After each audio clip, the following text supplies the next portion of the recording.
Okay, welcome to the Rutgers Online Learning Conference. Thank you to everyone for attending our on-demand presentation. This presentation is titled An Interactive Virtual Simulation for IPEC and TeamSTEPPS Mastery. My name is Dr. Dipali. I'm an assistant professor at the School of Health Professions in the Department of Physician Assistant Studies and Practice. I coordinate all of our simulation and IPE events, and I'd like to welcome my colleagues who are also here from the School of Health Professions, who were instrumental in creating this content. Sue? I'm Dr. Sue Paparella-Pitzel from the DPT program in the School of Health Professions and an associate professor and faculty director of the Community Participatory PT Clinic. Hi, I am Feliz Carusozan. I am the instructional designer at SHP. My name is Nyambwe Bado. I am an instructional designer at the School of Health Professions. And none of this would be possible without the guidance and support of Dr. Alma Marians, who is our Associate Dean for Interprofessional Education. So thank you for your support, Dr. Marians. So our session objectives are noted here, and we really hope to offer you a definition of virtual simulation and describe how we incorporated that into our interprofessional and team training. This is also an opportunity for us to introduce you to something that is very near and dear to our practice, which are the core competencies outlined by the World Health Organization towards Interprofessional Education Collaborative, and the TeamSTEPPS curriculum, which is outlined by the Agency for Healthcare Research and Quality to keep our patients safe and to keep us safe. And finally, this is an opportunity for us to outline a team-based approach to the implementation of virtual simulation, which is innovative, and the role of our instructional designers on our teams.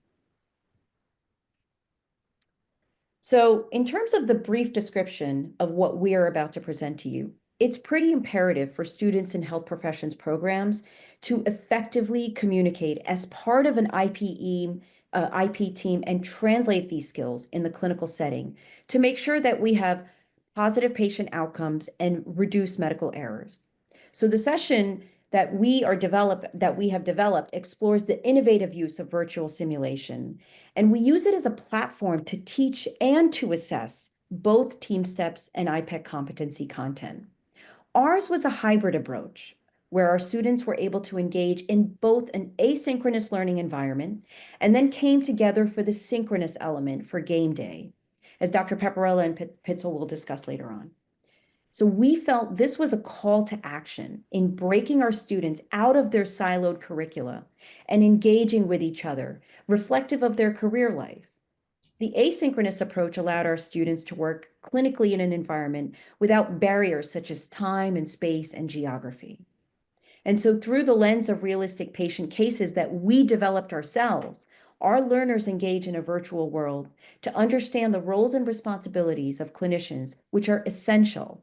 Skills such as communication, leadership, mutual support, and situation monitoring.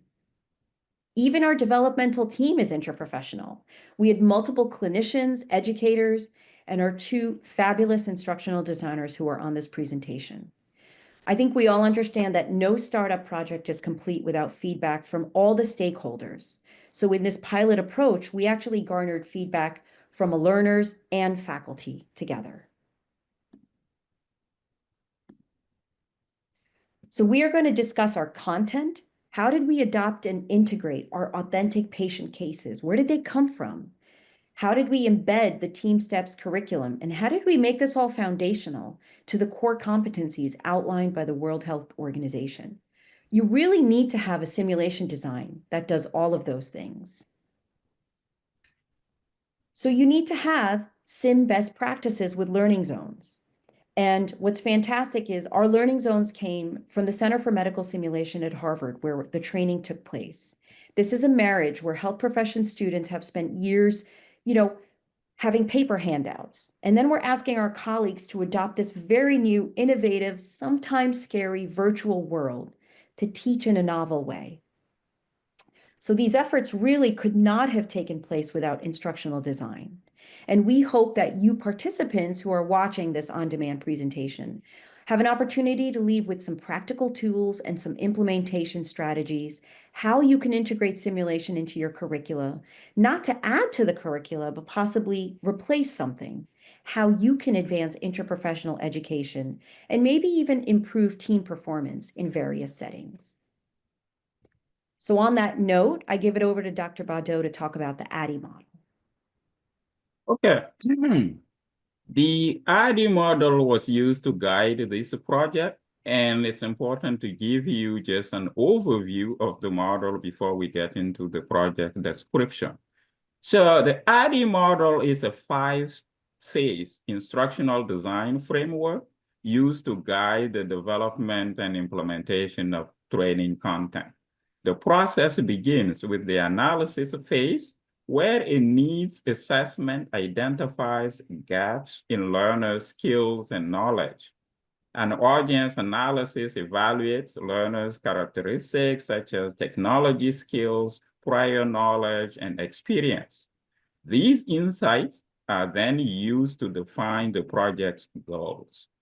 So in the design phase, a general outline or a blueprint or storyboard of the training is developed. It includes details such as learning objectives, instructional strategies, and lists of instructional materials and assessment. Then at the development phase, that involves creating the actual content, such as the simulation, the multimedia, handouts, assignments, and quizzes. During the implementation phase, the training content is delivered. Learners engage with reading materials, videos, and interactive simulations. The evaluation phase assesses the effectiveness of the training, and learners complete quizzes and other assessments to measure their knowledge and skill acquisition. My colleagues will provide further details on each phase as it applies to the SHP IPE course. So why did we choose this method? So COVID, right? COVID hit some time ago, and we had to come up with a way for our students, all the disciplines at the School of Health Professions, to be able to get on the same platform about their knowledge base for these core competencies. You know, we have to think about your target audience when you do simulation or embark on simulation. The target audience analysis, for example, virtual simulation doesn't work with nursing home patients. This was not an arbitrary decision. We really had to make sure we matched the characteristics of our learner stakeholders. And then we also thought, do we really need this, right? In academia, we don't invest time and effort in something unless we're going to have a strong ROI, return on investment. There's some challenges we face, the distribution of our learners, the fact that we have so many disciplines. Another challenge was, content and experience for all the learners. It was very varied. So we wanted to get everybody on the same platform. And ultimately, our hope is being on the same platform, we improve our patient outcomes as our students embark on their clinical rotations, see one another, and improve their patient outcomes through communication and mutual support.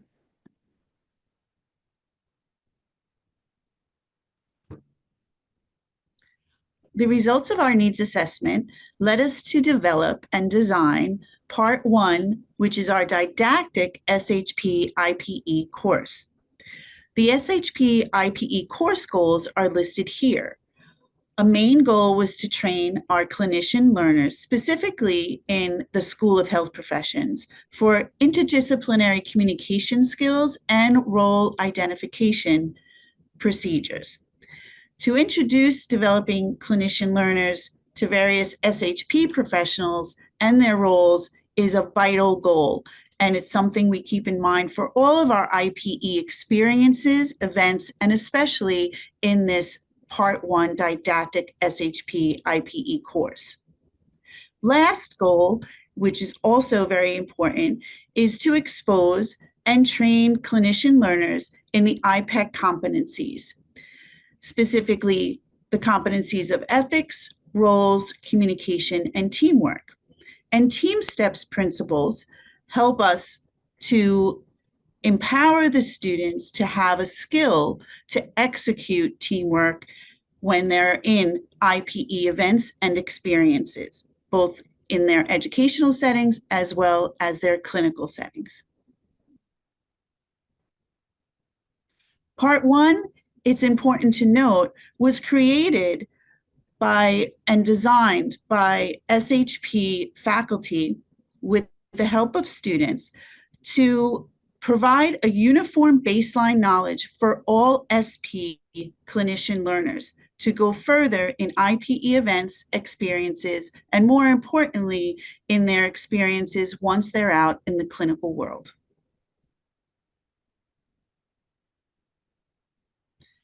The course components and their design were specifically innovative in that we utilized virtual simulation, as well as interactive learning modules, as well as our big game day.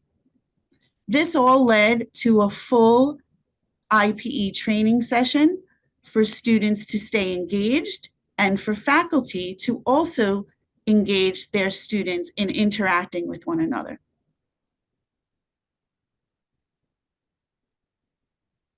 So a little bit about virtual simulation, right? This is an RU online conference. So if it's an online platform, virtual simulation fits. And this is a learning technique that recreates reality to allow our learners to embed themselves into clinical systems or various environments.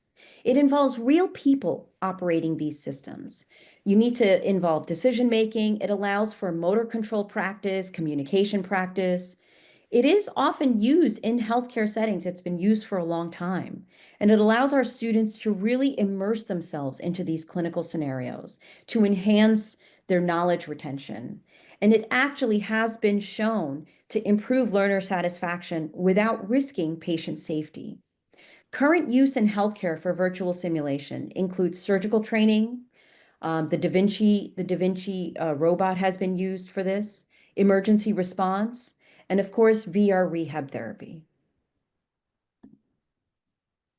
Here is an example of a video clip of our virtual simulation. Hi, Rose. What brings you in today? I need a refill for my depression medication. Sure. What medication are you currently on? Okay. In addition to the Lexapro, what are some of the other interventions that have helped with depression? Have you seen a counselor or mental health provider? I've had depression for 6 years now. I used to see a therapist and go to a support group after Dylan was born, but I haven't had the time to do anything since we moved here. Having the support group was so helpful. So you notice in the video clip that the conversation is very natural and it flows. You'll also notice that we built a virtual simulation world here, which is emblematic of an exam room. And even the clinician has features of a clinician, including their white coat, and the lighting looks like an office lighting as well. Hi, Rose. So, you know, if you build it, they will come. And we had to build this. We really had to come together. And what we did was we chose a simulation format. I mentioned earlier some of our challenges included the geographic distribution of our students, the various levels of education, the fact that we had many disciplines to work with, unlike the School of Medicine or the School of Dentistry or Pharmacy. We had a lot of disciplines that we had to bring together. So we felt the simulation platform that would be best to deliver this material was virtual. Then we had to find a virtual platform. There's a lot of companies out there that make simulation worlds, virtual worlds, many more now than during COVID. So we had to kind of go shopping for a little bit and see where we would get our best ROI. Then we had to do case development. How do we decide which cases are involved, what our patients have? How do we get all of these disciplines together? And so we realized we couldn't just have one patient case. We actually needed a family. So we really put a lot of realism into this when we developed it. We wrote the script ourselves as well in collaboration with other faculty at SHP, made them as authentic as possible. All of us are clinicians, so we were really lucky collectively to have like hundreds of years of experience put together and come up with these scripts, having seen many, many patients ourselves. We wanted to make sure all of our disciplines were represented, but also represented accurately, which is why it took a team of authors to do this. Then we interviewed and hired all of our actors, both for the actors, for the patients, and the clinicians. And then we designed and developed the game until we got to game day, which Dr. Pepperella-Pitzel is going to talk about later. So let's get to the meat of everything with Dr. Pepperella-Pitzel. Thank you, Dr. Ye. The IPEC core competencies were part of the Part 1 didactic component, and they're also quite highlighted in the game day as well. These core competencies, as stated before, cover values and ethics, roles and responsibilities, interprofessional communication, and teamwork. The teamwork piece is assisted with skills from TeamSTEPPS training, which is embedded in the Didactic 1 course. And the roles and responsibilities are highlighted in our game day. Part 1 of the SHP course, Interactive Learning Modules. Now let's explore how we designed, developed, and implement the Part 1 of our IPE course, which includes interactive learning modules. During the design phase, my colleague and I focused on creating engaging learning modules. To do that, we explored various tools and ultimately chose Articulate Rise, which is an authoring tool that allowed us to create interactive, user-friendly modules in a short amount of time. So we also considered the importance of integrating these modules with our existing learning management system, which is Canvas. In this way, we ensured ease of access and a seamless experience for our students. In the development phase, we created engaging modules using Articulate Rise. So students explored IP concept through real-life scenarios, interactive activities, and assessments. Once the modules were completed, we uploaded them to our Canvas platform, and the course site was structured to include pre- and post quizzes, the modules, and a certificate of completion that was automatically awarded to students who scored 80% or higher on the post quiz. And let's look at how our learning modules look like. Here you are seeing an example of a learning module which was created using Articulate Rise. And now let's look at our Canvas page and how we structure this. As you see, we created 2 modules and we used requirements and prerequisite features of Canvas. And after designing and developing the modules, next step was implementation. And we were really excited for students to experience these learning modules. And this was a school-wide training. So each program at the school identified the cohort of student cohorts who would complete the IP training, and we enrolled the students in the Canvas course site. After they complete the modules and receive 80% on the post quiz, they earned a certificate. And at the end of the semester, we provided the completion reports, and successful completion of the modules was a requirement for attending the Part 2 of SHP IPE course, which is a game day. And Dr. Pitzel will talk about the game day now. Thank you, Felice. Part 2 of the SHP course was our big game day. This did happen to occur in January, so it was close to our big Super Bowl time in the United States, so it was quite appropriate to call it game day, our SHP game day. What this SHP game day enabled us to do was to create an interactive exchange to break down those silos of learning between all of our SHP programs and disciplines. The students had the opportunity to choose disciplines for their team, not only in the game, but also within the format of game day. in meeting in a Zoom room together with one another. Also within the game, clinical assessments and caring for the patient case and full family consultation occurs through questions and answers embedded within the game. Within game day, this enabled students within a Zoom room and their team to further discuss beyond the game an interprofessional plan with team members, to discuss, to agree, disagree, or to be enlightened by other team members' full scopes of practice. The students soon understood and evaluated how complex issues or total case management and caring for a patient can be addressed appropriately through a team approach, and often more efficiently through a team approach. The goal of any interprofessional education experience is for the students and faculty to learn with, from, and about one another.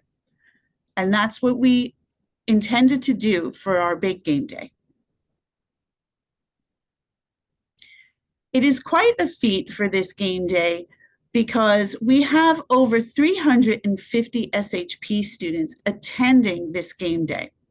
Not only do we have 350 students, but we have unique programs. We have, as you see listed to the right, health information management, clinical lab and medical imaging sciences, which has sub-professionals within that department. We have the Department of Nutrition, physician assistant, physical therapy, occupational therapy, speech therapy, rehab, and psychiatric rehabilitation counseling. It is important to note that SHP has this unique challenge, yet it's a unique strength with all of these diverse programs. Our large variety of health professional departments and programs helps to secure our role and the power of our information and our scopes of practice in communicating with other schools, such as the School of Medicine, Dentistry, Pharmacy, Social Work, and others within Rutgers Health. I spoke a little bit before about breaking down those silos. It is very natural with such diverse programs. Those 350 students are often learning within their own special clinical program and graduate training. They're learning in silo, but this game day enabled us to break down those silos finally and get them all together in a room, a Zoom room, but nonetheless in a room speaking to one another. Again, the emphasis on students learning with, from, and about one another cannot be enough. Students need to listen about their own professional's role in a case and in this game, in managing the family's case. They need to listen and learn about others' roles, and they need to be curious about the other team members within their Zoom room and who will be participating in managing patient management of the game case. So when we put everybody in the Zoom room, it was a bit challenging, right? There's a few of us who authored this, but then we were depending on the entire faculty body to facilitate it. So we had some major components. As Dr. P mentioned, our platform was Zoom and we were implementing the game. But we needed some situational leaders in each Zoom room to help this, to engage in conversation, to make sure that all the disciplines were adequately promoted and illuminate the scopes of practice of each discipline. We needed somebody to really kind of navigate the game and simulate it and share their screen as well. Our game rooms, on our Zoom rooms, in order to run the game, we needed a game runner. In this first run, this first pilot run of playing the game in such an interactive way, the game runners were physical therapy students who had already played the game. So they were our situational leaders to run the game within the Zoom room.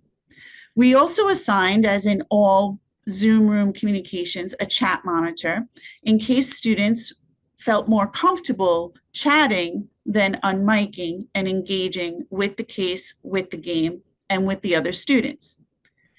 Finally, we had, if available, a faculty facilitator within each Zoom room.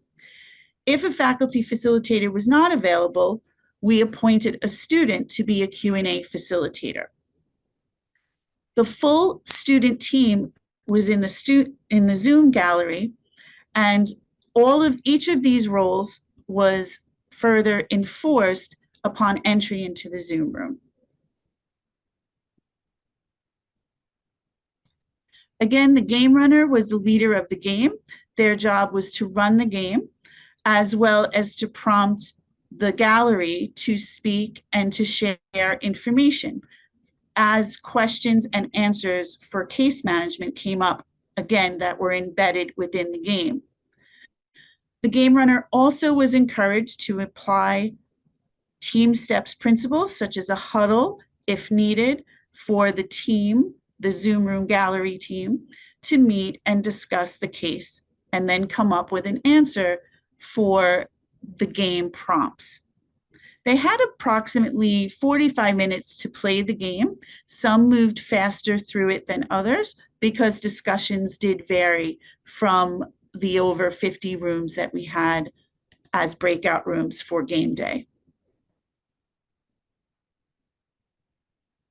The chat monitor was very good at monitoring the questions and or answers that came into the chat, as well as monitoring if the faculty facilitator put in a prompt for the full gallery without interrupting the engagement of the team within the Zoom room.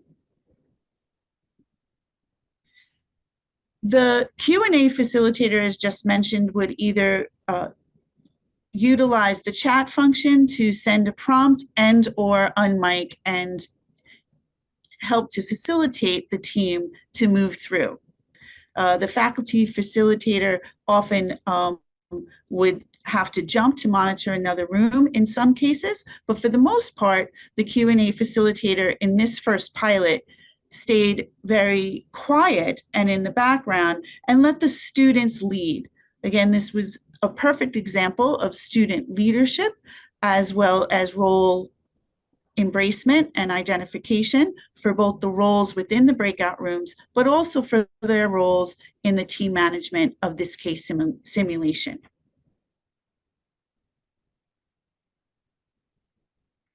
So we needed to have prompts, right? You have people in a breakout room, things can easily go awry. So some prompts really had to be put in place. So we had a couple of scenes that were developed. We said earlier that we had to create a family in order to ensure that all of the disciplines were represented. So our family included Pete, Rose, and their child, Dylan. And in order to allow for realism and demonstrate how each discipline could be represented, we put our patients in various clinical settings, whether it was a community clinic, maybe a sentinel event happened, or something had happened to them and they required hospitalization, as indicated by number 2 here. Rose coming to the community clinic and then having Dylan come. And there were some prompt questions that we put in place. Are there questions about the disciplines on the cards? They can explore the professional cards. We'll talk about the cards in a minute. Are there any issues in the game scene? Were there thoughts on disciplines that maybe we chose a community task or a clinical task rather, and somebody else could easily have done it as well? Were there disciplines that were not represented well? And did everybody in the room participate? So these were really great to make sure there was continuous flow of conversation, the game was taking place, our situational leaders were doing what they needed to do. But every IPE event really opens up with an icebreaker. And this was fantastic because it really allowed the students to introduce each other, and the faculty facilitators were present to facilitate the icebreaker. We had the students name themselves and the discipline they represent, talk about their prior clinical experience, because some of our programs don't take students directly from undergrad. There is an element of prior clinical exposure before coming into the graduate level program. Any prior IPE experience, whether it's in a professional format or as a learner, and then allow the students to really feel empowered and discuss their discipline's scope of practice in the continuum of care. What a great opportunity for all of these disciplines to say, this is why I went to school, and this is what I'm excited to do, because this is what we do. It really was a great time for some of our novel students who are new into their individual programs to represent themselves and feel empowered. So these were some of the questions that we posed for the students to one another, and make sure that the exchange happens. Information exchange is crucial to communication. So if we didn't include a discipline, how could we involve them further? What would their role be in the case?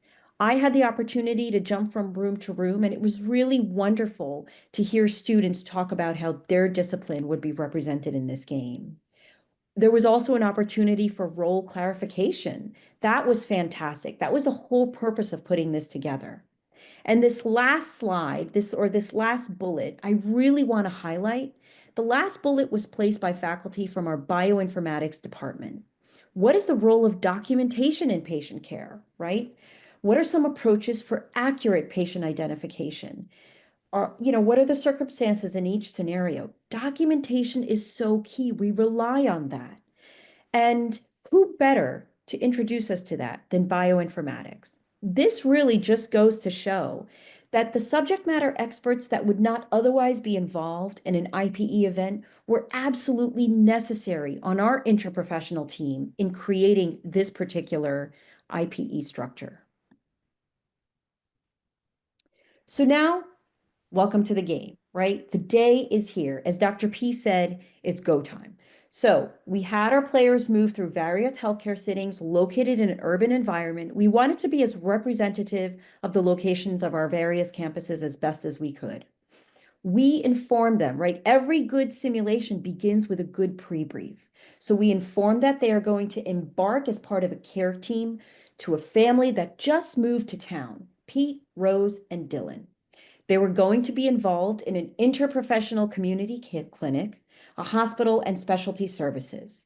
And they are going to be introduced to one another's disciplines through interactive scenes and the game's professional game cards. This was great. Students could do this from home.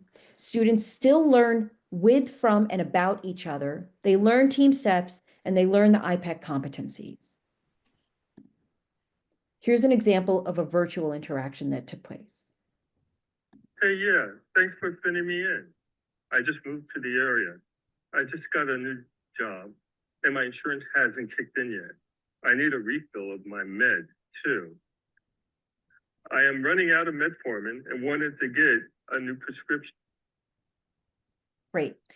So you'll also notice in this particular scene that whatever the actor is saying, we also have it sitting in a box above. So if anybody needed to read it, or if there were issues with their audio on Zoom, we all know Zoom issues happen, they're able to read it. The gestures and the movements by the avatar, which was chosen by us, are also emblematic of human movement as they're talking. Hey, yeah. So I keep mentioning these gaming cards. What are they? You know, we live in a different world. We are beyond PowerPoint handouts. Many of our students grew up playing Roblox, Fortnite, video games. So why not bring it to the educational environment? If anybody wanted to know about a discipline, right, we were working off of their curiosity. They could utilize these game cards. These game cards were designed by us, by the faculty and the instructional designers and the team game designers. We had fun facts. We talked about the degree levels, their titles, what settings they work in, what their scopes of practice are. And because this is a game and most games have superheroes, we talked about our superpowers as well. So we wanted to speak the language that our students are familiar with when they're having fun and bring it to the clinical environment. The choosing of our avatars, you'll notice, is also very deliberate. We wanted to choose avatars towards inclusion and diversity. So the last time I saw my doc was 8 months ago. I have my pill bottles with me here. I am running out of metformin and wanted to get a new prescription. Are you taking anything for high blood pressure or cholesterol? I'm not taking anything for blood pressure or cholesterol. I have an older daughter in nursing school. She's always harping on me about my diet, though. I know I need to eat better. I have been eating out, mostly fast food because of the move. I am not eating at home as much as before. The other day, I had my blood pressure taken at pharmacy, and it was 142/80. Is that okay? Actually, that blood pressure is a little higher than we'd like it to be. How about blood work? Do you happen to know what some of your previous blood work may have shown? So you saw that a lot of the script that you see here is not terribly unfamiliar to the clinical realm, right? We see patients who sometimes run out of medications and go to a pharmacy and have their blood pressure checked, or might have family members who are involved in their care. And you'll notice the exam room also has some of these other elements to add to the realism. There's an otoscope, ophthalmoscope, and a sphygmomanometer in the background as well. So we really tried to be as accurate as we possibly could. The advantage we had here was certified simulation educators on the team. And additionally, we had an entire team of clinicians to help us out. So after the 45 to 60 minutes of the game, every good simulation, we said, has a pre-brief, the sim itself, and then you have to debrief. And if you're utilizing best practices, you want your debrief to be structured. You don't want it to be arbitrary. We want to make sure our patients and our students continue to feel safe. So the debrief structure that we felt best fit this virtual simulation environment was the plus delta. The plus delta is a well-known debrief structure, which is utilized for the Center for Medical Simulation. And this is what it speaks to. I like to start with the opportunities for improvements, and that's our delta. So our delta is what were opportunities for improvement. An example that you see on this slide is, it would be nice to see other disciplines represented. We'll talk about that a little bit too. The plus, I really enjoyed hearing about some of the disciplines that were represented. And our discussion points are observations, surprises, anything regarding the disciplines or scopes of practice, including your own.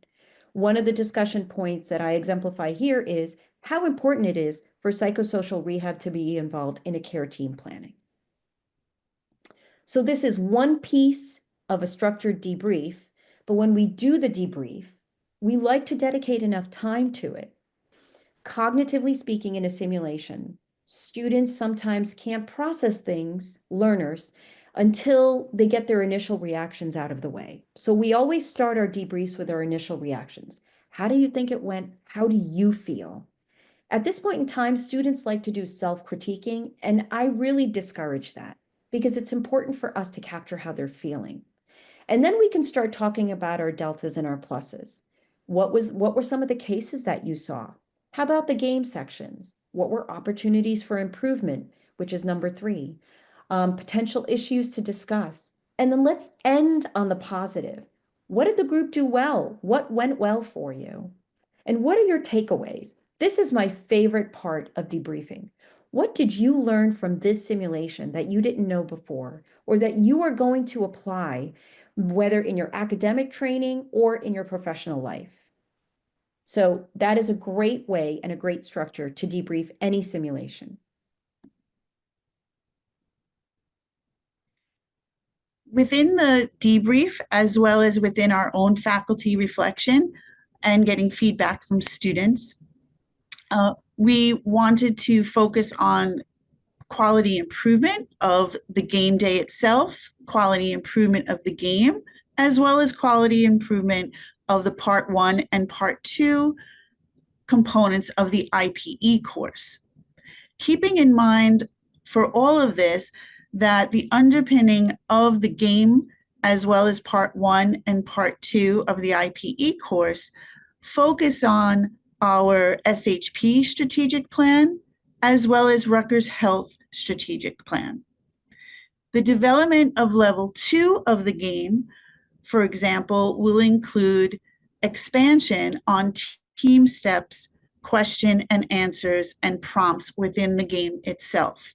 Right now, Part or level 1 of the game during our game day focused on IPEC competencies and for students to learn with, from, and about one another's roles specifically.